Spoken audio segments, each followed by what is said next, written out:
Picture this. You're 8 years old, and the king personally decides who you'll marry in 10 years. Refuse, and your family loses everything they own, possibly even their heads. Welcome to childhood at the court of Henry VIII, in the golden halls of Hampton Court, where tourists today admire tapestries and carved ceilings. 500 years ago, dramas unfolded that would make modern parents clutch their hearts. The king, who made history with 6 wives and countless executions, left a particularly dark mark on the lives of his palace's most defenseless inhabitants. Children. This isn't just another story about a bloodthirsty tyrant from history textbooks. This is a conversation about a system where childhood was a luxury only peasants could afford. At the Tudor court, children became pawns in a grand political game from the moment they took their first steps. And the nobler the family, the sooner a child lost the right to their own life. Why does this topic matter today? Because we live in an era when children's rights seem unshakable. We're outraged by child marriages in distant countries.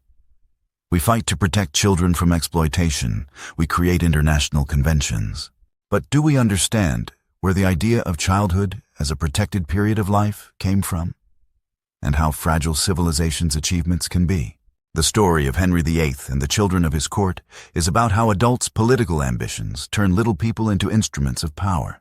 In the 16th century, this was normal. Royal and aristocratic children weren't born for happiness, but to serve their dynasty.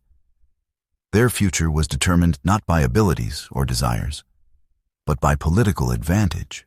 Henry VIII's court was an especially cruel place for children, precisely because the king constantly changed the rules of the game. Today you're the king's favorite. Tomorrow you're a traitor's son. Today your family's in favor. Tomorrow they're under the executioner's axe. And children paid for decisions made by adults in chambers they weren't allowed to enter. Take the hostage system that Henry perfected. Noble families were obligated to send their children to court supposedly for education. In reality, this was a guarantee of loyalty. Try rebelling against the king when your son or daughter is in his hands. Children became living collateral for their parents' obedience. But the most terrifying thing wasn't even the physical violence that was commonplace. More frightening was the psychological pressure under which these little people grew up. They understood. Their lives didn't belong to them. Any day could be their last, not because of illness or accident, but because of political intrigue in which they were merely pieces on a board. Researchers debate the exact number of children who suffered from Henry VIII's policies. But archival documents speak for themselves. Letters from parents begging not to be separated from their children. Records of forced betrothals of 8-year-old girls. Bills for funerals of young Tower prisoners. Behind every line lies human tragedy. The practice of royal pardons looked especially cynical. Henry could execute a family's father for treason, then mercifully take his children under his care. Sounds noble? In reality, this meant children fell completely dependent on the person who killed their parent. Imagine the psychological state of a child who must thank their father's murderer for care. The king's contemporaries, even his supporters, sometimes were horrified by what was happening.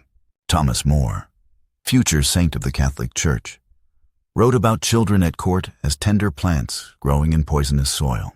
The Venetian ambassador reported to the Doge, "The king treats noble children like property, considering neither their feelings nor parental tears."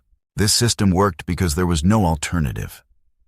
A family that refused to send a child to court was automatically declared unreliable, and in Henry VIII's era, suspicion of disloyalty often equaled a death sentence. Parents faced a terrible choice: give their child to the king's clutches or put the entire family at risk. And children understood this. In their letters that survive today, we're struck by their unchildlike seriousness and understanding of political realities. 10-year-old boys wrote to parents about the necessity of maintaining loyalty to the king at any cost. 12-year-old girls discussed prospects for advantageous marriage like business partners. An 8-year-old girl receives a letter from the king with a marriage proposal from his 40-year-old friend. Refusal is impossible. It's treason against the state. Welcome to the world of dynastic marriages in the Tudor era, where children were living currency for political deals. Henry VIII turned children's destinies into a chess game where every move was calculated decades ahead. The king personally compiled lists of potential brides and grooms among his subjects' children, starting from age 5. His notes and report margins survive in archives. Reserve this girl for the Duke of Suffolk. Send the boy to Scotland for betrothal to the princess. The system worked simply and cruelly. Noble families had to provide the king with complete information about their children: age, health, appearance, character. Based on this data, Henry made decisions about future marriages without asking the opinion of either children or their parents. Refusal was considered disobedience to the crown and punished by property confiscation, sometimes even execution. Take the story of Elizabeth Scragg, daughter of a wealthy Yorkshire landowner. In 1532, when the girl turned 7, the king decided to marry her to his 60-year-old treasurer, Lord Fitzwalter. The reason was simple. The Scragg family owned strategically important lands in northern England, and Fitzwalter needed an heir to pass on his title. The girl's father tried to object, citing his daughter's young age. The king's response was brief. The betrothal will take place immediately, the wedding as soon as the girl turns 12. When Scragg continued protesting, he was accused of disrespecting the royal will and imprisoned in the Tower. Elizabeth was betrothed by royal decree and spent her first wedding night at age 12 with a man 5 times her age. The fate of the most famous victim of this system, the king's daughter Mary Tudor, shows that even royal children weren't protected from paternal tyranny. Mary was betrothed 7 times during her life, starting at age 2. Her first fiancé was French Dauphin Francis. A political alliance with France required dynastic reinforcement in the form of a child betrothal.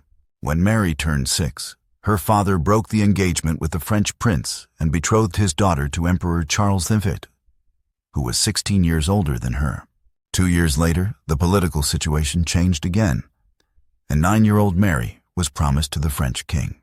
Each change of fiancé meant not only a change in political course, but psychological trauma for a child who didn't understand why her future changed on adults' whims. The practice of investment betrothals was particularly cynical. The king married minor daughters of his subjects to wealthy but childless aristocrats in exchange for financial injections into the royal treasury. If the groom died before the wedding, the girl became a widow without having been married, but with rights to part of the deceased husband's inheritance. This money, naturally, went to the crown's disposal. Documents show that Henry personally controlled betrothed children's physical development. His letters survive, demanding regular medical examinations of minor brides and detailed reports on their health. In one letter from 1535, the king writes, "Lady Anne is too thin for her 10 years. Increase her rations and monitor her menstrual cycles." The wedding must not be delayed due to the bride's poor health. The psychological impact of such a system on children was devastating. Modern studies of children's letters from that era show high levels of anxiety, depression, and suicidal thoughts among minor victims of dynastic marriages. 12-year-old Catherine Howard, Henry's future 5th wife, wrote to a friend, "I pray every night for God to take me before the wedding. Better to die a child than live as someone's toy." The hostage system complemented the practice of forced marriages. Noble families' children were kept at court supposedly for education, but actually were living guarantees of parental loyalty. Any attempt to disobey the royal will immediately affected the fate of child hostages. The Percy family's story illustrates this practice with frightening clarity. When the Earl of Northumberland expressed disagreement with Henry's church reforms, the king immediately demanded that all the earl's children aged 5 to 15 be sent to court. Formally, this was an invitation to receive court education. In reality, taking hostages. The earl's youngest son, 8-year-old Thomas, was placed in a room next to the royal chambers and was effectively under house arrest. His letters home were censored, meetings with parents strictly controlled. When the earl tried to take his son home, he was told the boy was receiving too important an education to interrupt it for parental whims. Children quickly understood their role as living hostages and learned to use this position to protect their families. Letters survive where 10-year-old boys and girls warn parents of danger. "The king questioned me at length yesterday about your dinner conversations. I advise father not to support the Duke of Norfolk. At court, they say he's fallen from favor. The fate of executed traitors' children was especially cruel. After Thomas More's beheading, his minor grandchildren were transferred under the care of royal servants and effectively turned into servants. The executed Earl of Essex's daughter became a maid to one of the Queen's ladies-in-waiting. Though by birth she had rights to an earl's title, Henry used children even in religious persecution. After the break with Rome, Catholic families' children were forced to publicly renounce papist errors. Refusal meant accusation of heresy with the prospect of burning. 10-year-old boys and girls were forced to stand before courtiers and renounce their father's faith to save their lives. A teacher raises a rod over 8-year-old Prince Edward, future King of England. The boy can't solve a Latin problem, so he'll receive 20 strikes on his bare buttocks. If this was the fate of the heir to the throne, imagine what happened to ordinary children at Henry VIII's court. The physical punishment system in the Tudor palace was so cruel that even contemporaries, accustomed to harsh education methods, sometimes were horrified. The king personally approved regulations for corporal punishment of children of all classes housed under royal roofs. The document, known as Discipline Rules for Young Persons, survives in archives and reads like a sadist's instruction manual. For light offenses, being late to lessons, incorrect bowing, unlearned lessons, 5 to 10 rod strikes to the palms were prescribed. For medium violations, talking during service, dirty clothes, losing school supplies, 10 to 20 strikes to the back. For grave crimes, disobeying teachers, escape attempts, insolent speech, 20 to 50 whiplashes on bare flesh. But most terrifying, punishments were assigned not only for specific offenses, but also for prevention. Every Monday, all children at court received educational beatings. 3 to 7 rod strikes to remind them of the need for obedience. The king believed regular physical punishment built character and fostered devotion to the crown. The story of Prince Edward, Henry's only legitimate son, shows that even royal blood didn't protect from paternal cruelty. The boy began his education at age 4 under Dr. Richard Cox, known for his harsh methods. Cox kept a detailed diary of the prince's punishments, which survives to this day. Entry from February 15th, 1543. Prince Edward, 6 years old. Could not translate a phrase from Cicero. Punishment: 15 rod strikes to the buttocks. The boy cried but didn't beg for mercy, a good sign for a future king. Entry from March 3rd of the same year. Prince was late to Greek lesson by 15 minutes. Punishment: 10 strikes to the palms. Hands swollen, cannot write, writing lesson cancelled. Public beatings were particularly cynical. Punishments conducted in the presence of other children for edification. Every Friday in Hampton Court's Great Hall, all children at court gathered to watch the execution of offending comrades. The king sometimes personally attended these sessions, commenting on punishment technique.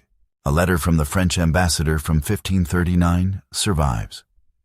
Yesterday, I witnessed a horrible spectacle. The King of England watching a 12-year-old boy being flogged for dropping a wine cup. The child lost consciousness after the 30th strike. But the beating continued. His Majesty was satisfied and remarked that English children must be stronger than French ones. Punishment instruments were specially made for the children's court. Rods were made from young birch twigs, no thicker than a finger, to cause maximum pain without causing injury. Whips were braided from thin leather straps with knots at the ends.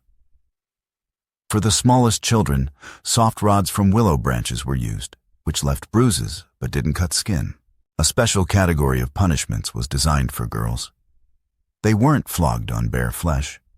This was considered indecent, but more sophisticated methods were applied. Girls were forced to kneel on wooden blocks for several hours while holding heavy books above their heads. For serious offenses, girls were locked in dark closets without food or water for 1 to 3 days. Psychological punishments were no less cruel. Children were forced to publicly repent for offenses they didn't commit. They were compelled to inform on each other, with promises of rewards for vigilance. The most terrible punishment was the threat of being sent home. Children knew this meant disgrace for the entire family and the end of any life prospects. palace physician's medical records show a horrifying statistics of injuries among children. On average, every child at court received serious bodily harm from punishments at least once a month. Broken ribs from beatings, dislocated arms from hanging by wrists, burns from heated rods.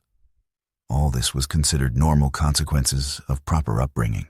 Dr. John Chambers, the king's personal physician, left records of treating children's injuries. Little Lord James Harrington, 8 years old, brought with 2 broken ribs after punishment for disrespecting his teacher. The boy cannot breathe normally, but asks not to tell his parents about the injury. He fears his father will consider him weak. In another entry, Lady Margaret Douglas, 10 years old, severe bruises on back and legs. Punished for trying to protect her younger brother from beating. The girl shows signs of deep psychological disorder. Doesn't speak, doesn't eat, constantly trembles. But most disgusting, the king took pleasure in children's suffering. His letters survive with detailed descriptions of punishments and admiration for some children's endurance. In a letter to Lord Hertford from 1541, Henry writes, "Yesterday observed the beating of the Earl of Wiltshire's son. The boy received 40 strikes for insolence, but didn't make a sound. Such children will grow into true warriors for England." The physical punishment system served not only educational purposes, but political ones. Noble families' children who suffered cruel punishments at court returned home, broken and intimidated. They became conduits of royal will in their families, living reminders of what awaited the disobedient. Comparison with modern standards of child treatment shows the full depth of humanity's fall in the Tudor palace. What was then considered normal upbringing would today be classified as especially grave crimes against children.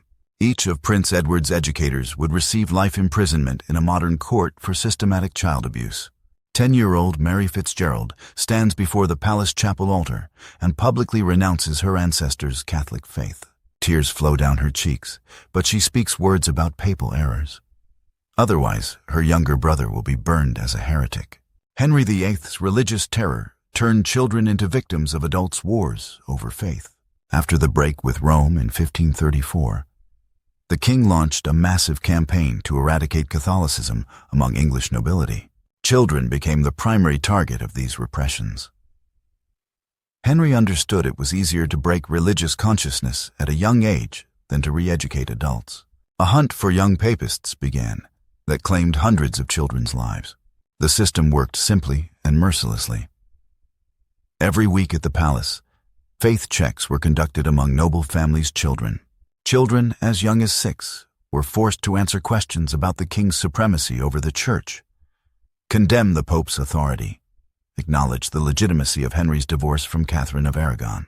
Wrong answers or the slightest hesitation were recorded in a special register of suspected heretics. A protocol from one such check on November 23, 1535, survives. 7-year-old Edmund Campion, son of a Catholic baron, when asked about the king's supremacy over the church, answered, "My father says the Pope in Rome is supreme."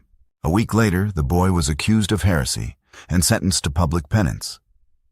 If he had refused, he would have faced the stake. The practice of forcing children to inform on their own parents was particularly cynical. Court spies convinced children that true devotion to the king is above family ties. Children were taught to eavesdrop on parents' conversations, remember phrases about the old faith, report secret prayers and fasts. For each denunciation, a child received encouragement. Sweets, toys, new clothes. The Mortimer family's story shows how extreme this system became. Lord Mortimer, a secret Catholic, prayed every evening before a hidden crucifix in his chambers. His 8-year-old son Robert, educated at court, learned of this during a home visit and reported it to royal agents. A month later, Lord Mortimer was arrested on heresy charges and executed. The boy was rewarded with the title Faithful Servant of the Crown and monetary support. Children from Catholic families were subjected to special forms of psychological pressure. They were forced to attend executions of heretics, so they could see what fate awaited the disobedient. 10-year-old boys and girls stood in the front rows when Catholic priests were led to the stake and had to shout approving exclamations. Refusing to participate in this spectacle was considered a sign of heretical views. Thomas Cranmer's diary survives, where the Archbishop of Canterbury describes one such case. Today, priest John Fox was burned. 32 children from suspicious families attended the execution. Young Elizabeth Reynolds refused to shout, "Death to the heretic," and cried when the fire blazed. The girls should be subjected to additional re-education. Purification rites were particularly cruel. Public ceremonies where Catholic parents' children had to renounce papal errors. These spectacles were held in London's main churches before large crowds. A child stood on a platform before the altar and read a renunciation text composed by royal theologians. A typical renunciation text sounded like this: "I, an unworthy servant of God, acknowledge my errors in faith and renounce the power of the Roman Antichrist over the Christian Church. I recognize as the only head of the Church on earth our merciful sovereign King Henry VIII. I ask forgiveness from His Majesty for my sins and promise henceforth to serve the true faith." After this, the child had to kiss the royal ring and publicly curse the Pope. Children who refused to participate in such ceremonies were declared unrepentant heretics. A special fate awaited them: imprisonment in the Tower's special children's block, where minor religious criminals were held. Conditions there were horrifying even by 16th century standards. Damp cells without heating, meager food, complete isolation from the outside world. In the Tower's children's block during Henry's reign, at least 200 children aged 6 to 15 were imprisoned. Most never saw freedom. They died from disease, hunger, and cruel treatment. Mortality among minor prisoners reached 80% per year. The few who survived left prison as broken people, incapable of normal life. The fate of executed Catholic martyrs' children was especially tragic. After Thomas More's beheading, his grandchildren were declared infected with heresy by blood and subjected to forced re-education. They were forced to daily curse their grandfather's memory, call him a traitor and heretic. 2 of the children couldn't withstand the psychological pressure and committed suicide by throwing themselves from the palace tower. The king personally controlled the religious purification process of children. He regularly received reports on young Catholics' re-education progress, made margin notes, gave instructions about tightening or easing pressure measures. In one such report from 1537 we read, "Girl Anne Clement still refuses to acknowledge the king as head of the church. Recommend depriving her of food for 3 days and showing her torture instruments." The most steadfast young Catholics were subjected to physical torture, officially forbidden for children but secretly applied in the Tower's basements. 12-year-old Richard Gwynne was stretched on the rack for refusing to reveal a secret Catholic priest's whereabouts. 13-year-old Margaret Clitheroe was subjected to water torture. The bound girl was lowered into a water barrel until unconscious. Henry's religious terror created an entire generation of traumatized children who lived their whole lives afraid to speak about their beliefs. Many later became fanatical Protestants, not from conviction, but from fear. Others retreated into deep silence, becoming living ghosts of their own childhood. Still others went insane from constant tension and fear. Hollywood films show us Henry VIII as a charismatic tyrant, surrounded by a luxurious court of brilliant aristocrats. But what if I told you that half the historical facts about childhood in his palace are myths created centuries later? It's time to separate truth from legends and understand what really happened to children at the Tudor court. Myth 1. All children at court were aristocrats. Popular culture created an image of a palace populated exclusively by noble families' children receiving aristocratic education. Reality was much darker. Archival documents show that of approximately 800 children permanently at court, only about 150 belonged to noble families. The rest were children of servants, craftsmen, merchants, and even peasants. These children came to the palace not for education, but as cheap labor. 6-year-old boys worked in kitchens, carried water, cleaned stables. 7- and 8-year-old girls served as maids to noble ladies, washed laundry, mopped floors. No literacy training or court etiquette instruction was provided for them. Only heavy physical labor, 14 to 16 hours a day. Historian David Starkey, who studied palace archives, calculated that mortality among servant children was 3 times higher than among noble children. Causes included malnutrition, disease, workplace accidents, and cruel treatment. The average service duration for a child of common origin at court was 2 years.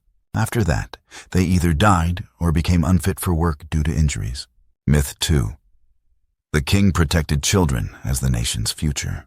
This beautiful myth is especially popular in British historiography. Henry is portrayed as a caring ruler who saw children as England's future and tried to give them the best upbringing. Documentary evidence says the opposite. The king viewed children exclusively as instruments for achieving his goals. Henry's surviving decrees contained demands to send children of stronger body to the palace, not out of concern for their health, but for more effective use as labor. In a letter to the Lord Lieutenant of Yorkshire from 1536, the king writes directly, "We don't need weak and sickly children. Select those who will live at court for at least 5 years and bring benefit." The practice of probationary periods for children was particularly cynical. Newly arrived children were subjected to especially harsh trials for the first 3 months. Forced to work without rest, given minimal food, subjected to cruel punishments for the slightest offenses. Survivors were enrolled in the palace staff. Those who couldn't cope were sent home due to illness or buried in nameless graves in the palace cemetery. Myth 3. Physical punishment was normal for that time. This argument is often used to justify Tudor-era cruelty.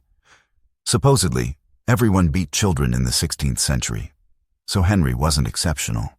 Comparative document analysis shows that even by his era's standards, the royal palace punishment system was exceptionally cruel. Venetian ambassador Marino Cavalli wrote to the Doge in 1540, "In France and Germany, children are also punished with rods. But what I saw in the English palace exceeds all understanding. Here children are flogged not for correction, but for intimidation.